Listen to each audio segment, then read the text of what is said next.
घोटाले का, खेल घोटाले का, निर्माण घोटाले का, सिंचाई घोटाले का, कोयले घोटाले का, चिटफंड का कोई दाग हो, ये मोदी वॉशिंग पाउडर और ये बीजेपी की वॉशिंग मशीन, ये आपके सामने लाना आवश्यक था। देश जानना चाहता था, सब जानना चाहते हैं साहब ये कौन सी वॉशिंग मशीन आ गई मार्केट में, और इसकी कीमत मैं आपको बताऊं, घबराइएगा मत सुनकर। 8,552 करोड़ की ये वॉशिंग मशीन है। ये इलेक्टोरल बॉन्ड से जो पैसा आएगा ना, स्पिन वाला दबाओ, सारे बटन दबाओ और निकालो, देखो क्या निकलता है।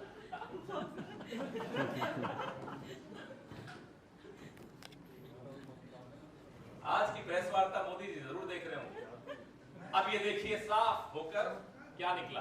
बीजेपी मोदी बात।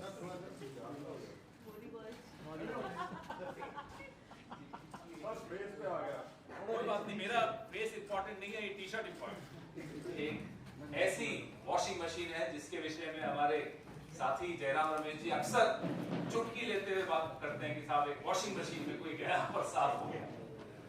आज वो बहुचर्चित वॉशिंग मशीन आपके सामने है। हमारे कपड़ों पर कभी सब्जी के, चाय के दाग लग जाते हैं, चाय बोलते थोड़ा डर भी लगता है, तो कई बार महंगे से महंगा वॉशिंग पाउडर भी उस दाग को नहीं छुड़वा पाता। लेकिन अब मार्केट में एक ऐसी वॉशिंग मशीन आ गई है और एक ऐसा वॉशिंग पाउडर आ गया है। ये है उस वॉशिंग पाउडर का नाम, मोदी वॉशिंग पाउडर। जिद्दी से जिद्दी दाग हो, चाय का दाग हो, सब्जी का दाग हो, किसी भ्रष्टाचार का, रेल घोटाले का, खेल घोटाले का, निर्माण घोटाले का, सिंचाई घोटाले का, कोयले घोटाले का, चिटफंड का कोई दाग हो, ये मोदी वॉशिंग पाउडर और ये बीजेपी की वॉशिंग मशीन, ये आपके सामने लाना आवश्यक था। देश जानना चाहता था, सब जानना चाहते हैं साहब ये कौन सी वॉशिंग मशीन आ गई मार्केट में, और इसकी कीमत मैं आपको बताऊं, घबराइएगा मत सुनकर। 8,552 करोड़ की ये वॉशिंग मशीन है। ये इलेक्टोरल बॉन्ड से जो पैसा आया था, 8,552 करोड़ की वॉशिंग मशीन जिद्दी से जिद्दी दाग छुड़वाएगी। आप भी खरीद लीजिए, काम आएगी। इतना ही पुराना दाग, वैसे के 10 साल पुराने दाग धोने में बड़ी एक्सपर्ट मानी जाती है। 2014 से पहले के जितने दाग, न केवल ये तेजी से सफाई करती है, आप बहुत हैरान होंगे जानकर इसमें एक स्पिन का बटन भी है। स्पिन, वो स्पिन का बटन अगर आप दबा दें तो फिर कोई घोटालेबाज वो राष्ट्रभक्त बन जाता है, स्पिन हो जाता है पूरा गोल। जो कल तक घोटालेबाज था आज वो राष्ट्रभक्त बन जाता है, ईमानदार हो जाता है। ये दूसरा बटन है स्लो बटन, आप देखिएगा ध्यान से। स्लो बटन क्या है? किसी जांच को धीमा करना हो, उससे पहले बात कर लो, बीजेपी में आ जाओ साहब, सब ठीक हो जाएगा, वो हाँ सोच रहा हूं कहेगा तो स्लो बटन में चला जाए तो जांच धीरे हो जाएगी, कार्रवाई ढीली पड़ जाएगी, फाइल कहीं नीचे ईडी के ऑफिस में या सीबीआई के ऑफिस में कहीं नीचे चली जाएगी। ये इस मशीन का चमत्कार है, ये इस मशीन का जादू है, इसीलिए इसको जादुई मशीन कहा है। फिर जब तक इस वॉशिंग मशीन में, अरे वो डालिए ना, ये वाली टी शर्ट जाती है, देखिए इसमें जो लिखा हुआ आप पढ़ रहे हैं, अब मैं इसमें ये डलवा रहा हूं, अरुण जी इसके अंदर डालिए और देखिए क्या निकल रहा है। वहां भी दिखाई, अच्छी तरह दिखाई, पढ़िए इस पे क्या लिखा है, उधर भी दिखाइए, सब जगह मांग है इस मशीन की। देखिए इस मशीन की कितनी मांग है। अब इसके अंदर डालेंगे अरुण जी, अरुण जी अब डाल दीजिए, सबने देख लिया।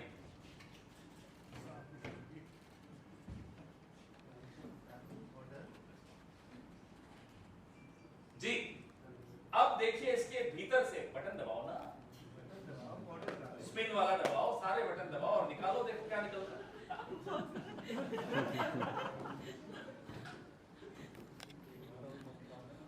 आज की प्रेस वार्ता मोदी अब ये देखिए साफ होकर क्या निकला। बीजेपी मोदी बात।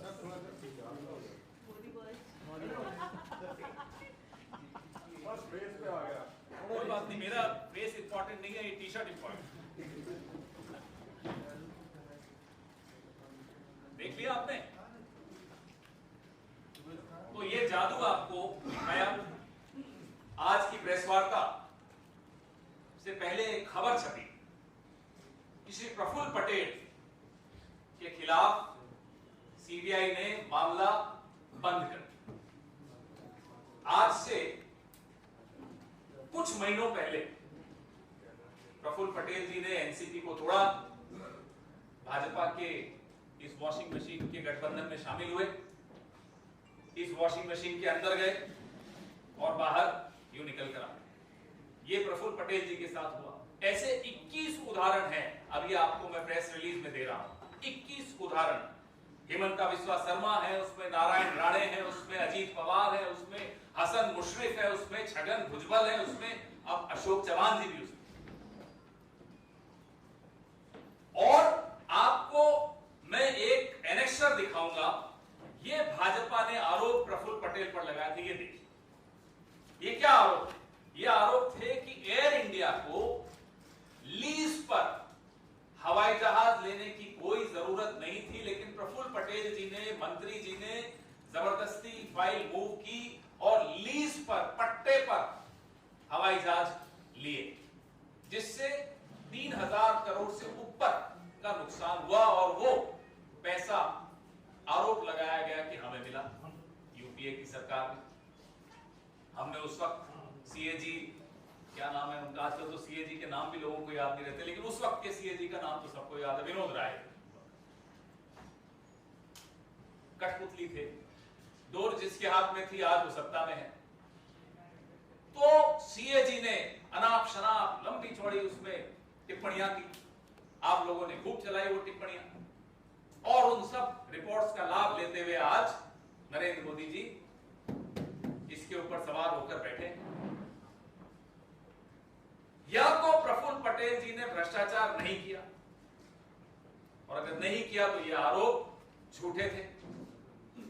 नरेंद्र मोदी को माफी मांगनी चाहिए प्रफुल्ल पटेल से, यूपीए से, कांग्रेस से, इस देश के पत्रकारों से, इस देश के एक्टिविस्ट से, इस देश के तमाम उन नागरिकों से जिन्होंने उस रिपोर्ट को और नरेंद्र मोदी की बात को गंभीरता से लिया।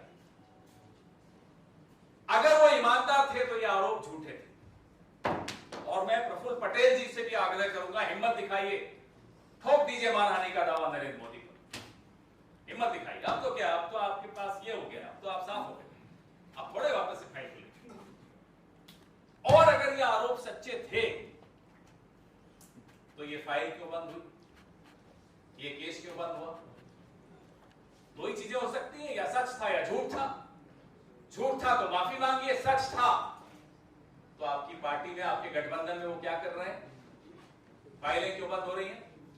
ये सवाल जायज है, ये सवाल सिर्फ हम नहीं पूछ रहे, ये सवाल आपके मन में है, आप पूछ पाते हैं तो पूछ लेते हैं, नहीं पूछ पाते तो मन में रख लेते हैं, लेकिन ये सवाल देश का हर नागरिक पूछ रहा है। Every single Indian wants to know the charges leveled against people like Mr. Prafull Patel, people like Mr. Ajit Pawar, people like Mr. Chhagan Bhujbal, were they right? If the charges were right, what are they doing in your alliance? Why are their cases being closed?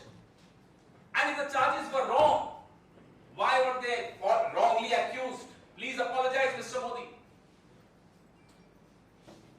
ये आपके सामने ये washing machine का जो हमने किया, सिर्फ ये दर्शाने के लिए किया कि एक के बाद एक आप देख रहे हैं कि किस तरह से मजाक उड़ाया जा रहा है, आप लोगों की पत्रकारिता का मजाक उड़ाया जा रहा है, क्योंकि आपकी पत्रकारिता ने इन आरोपों पर जमकर चर्चा की। इस देश की राजनीति का मजाक उड़ाया जा रहा है, इस देश के सीएजी का मजाक उड़ाया जा रहा है, इस देश की एजेंसीज का मजाक उड़ाया जा रहा है, इस देश के लोकतंत्र का मजाक। अब इस मजाक का अंत होना आवश्यक है, क्योंकि अब यह मजाक क्रूर हो गया, इट्स अ क्रूअल जोक। मतलब कोई इतनी बेशर्मी से कोई ऐसा कोई करे, कभी कभी इतिहास में इस देश ने नहीं देखा। तो दोस्तों, ये वॉशिंग मशीन हम आपको बेच नहीं पाएंगे, ना आप खरीद पाएंगे, क्योंकि 8,552 करोड़ की मशीन तो सिर्फ एक ही आदमी रख सकता है, उसका नाम नरेंद्र मोदी है। लेकिन इस वॉशिंग मशीन की बात आप लोग छापिएगा और दिखाइएगा जरूर। यह देश को जानने का हक है। और इस वॉशिंग पाउडर के विषय में भी आप जरूर लोगों को दिखाइए। आप सबको ये कॉपी दे रहे हैं, ये कॉपी आप संभाल के रखिएगा।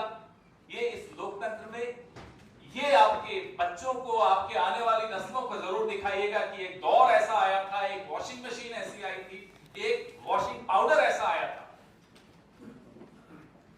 जो घोटालेबाजों को राष्ट्रपति बना देता। जरूर बताइए। इससे अच्छी शिक्षा आप अपनी आने वाली नस्लों को नहीं दे पाए। धन्यवाद। आपके सवाल इसी पर फोकस रखिएगा, बहुत महत्वपूर्ण है ये मुद्दा। सर, आपने कहा कि केस क्लोज कर दिया गया। आपने कहा कि केस क्लोज कर दिया गया। अब जब लोकल चुनाव जो है वो शुरू हो चुका है, चुनावी मौसम, अब अगर जब नतीजे आ जाते हैं और कांग्रेस की सरकार बनती है, तो इस तरीके के जो मामले क्लोज किए जा रहे हैं उनको रीओपन करवाएंगे आप लोग? सिद्धार्थ जी, बात बताइए। 2019 की बात है, मुझे अभी याद आई। भाजपा ने, और मुझे हैरानी होती प्रफुल्ल पटेल जी पर कि वो क्यों ऐसे बर्दाश्त करते। 2019 में भाजपा ने इतना घिनौना आरोप प्रफुल्ल पटेल जी पर लगाया कि वो 1993 के मुंबई बम धमाकों के आरोपी इकबाल मिर्ची के साथ एक संपत्ति सौदे में शामिल थे। बड़ी डिबेट्स हुई, मैं खुद गया कई डिबेट्स में। कैसे बर्दाश्त कर रहे हो? सिर्फ इस एक टी शर्ट के लिए तो नहीं बर्दाश्त कर रहे हो। कारण क्या है वो बर्दाश्त कर रहे हैं? इतना बड़ा आरोप कोई मुझ पर लगा दे तो मैं तो 10 अदालतों में जाऊंगा। अब मैं भारतीय जनता पार्टी से ये जानना चाहता हूं, क्या वो आज भी इकबाल मिर्ची वाली बात पर कायम है? क्या प्रफुल्ल पटेल जी की इकबाल मिर्ची से कोई संबंध था? संबंध था तो प्रफुल्ल पटेल जी का नरेंद्र मोदी से क्यों संबंध हो गया?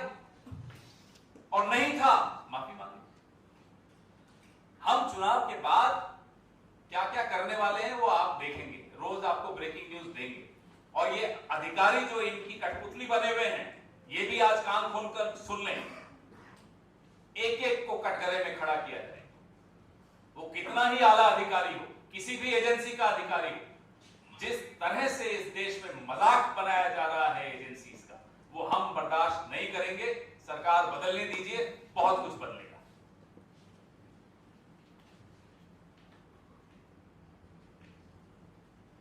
फोटो तो ले लीजिए वॉशिंग मशीन की।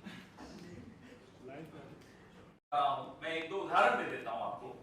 सितंबर 2018 यानी कि छत्तीसगढ़ में विधानसभा चुनाव के 2 महीने पहले हमारे जो उस वक्त के प्रदेश अध्यक्ष थे बघेल साहब, उन पर सीबीआई की चार्जशीट लगाई गई।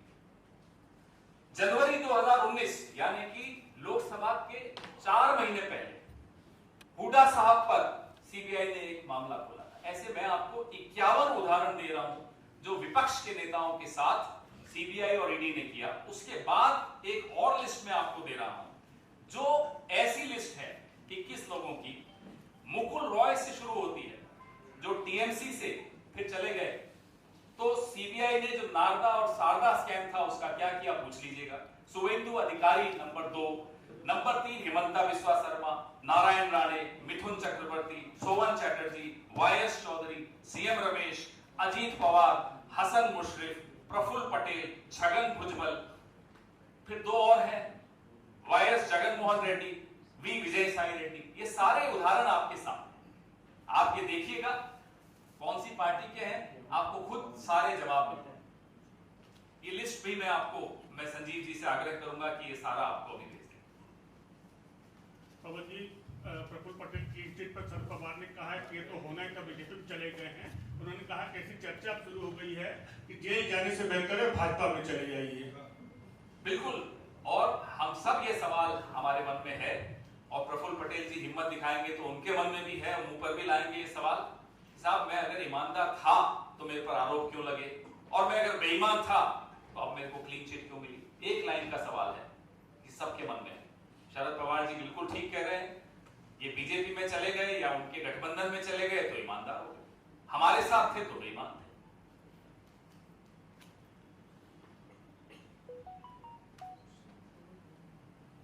Where are those channels जो CAG रिपोर्ट बहुत दिखाते थे, आज कोई पूछ नहीं रहा इस बारे में। मैंने एक डिबेट में पार्टिसिपेट किया था कि दाऊद इब्राहिम के क्या रिश्ते हैं प्रफुल्ल पटेल से, मेरे को अच्छी तरह याद है। कहाँ है वो चैनल, क्यों नहीं पूछ रहे आज? मैं बताता हूँ ना, क्या जवाब मोदी जी देंगे कि दाऊद इब्राहिम से क्या रिश्ते थे। इस मशीन में दाऊद इब्राहिम को डालो, देखो क्या निकलता है। हो सकता है कोई राज्यसभा का सांसद बन के निकलेगा BJP. Sir, so you said that you will go, all the officials will also be, who were part of this will be put in dock. No one. If India Bloc comes to power, will you also go after these politicians who are you are saying that have gone to the BJP and their past record has been? Well, we have always maintained that all these so-called scams which the BJP spoke about were fake. All the so-called reports that the so-called CAG called Mr. Vinod Rai, who was a puppet in the hands of the current regime, were fake. But we'll definitely go after every single officer of these agencies who has willingly become a party to undermining our democracy and our constitution. No one will be spared. Thank you.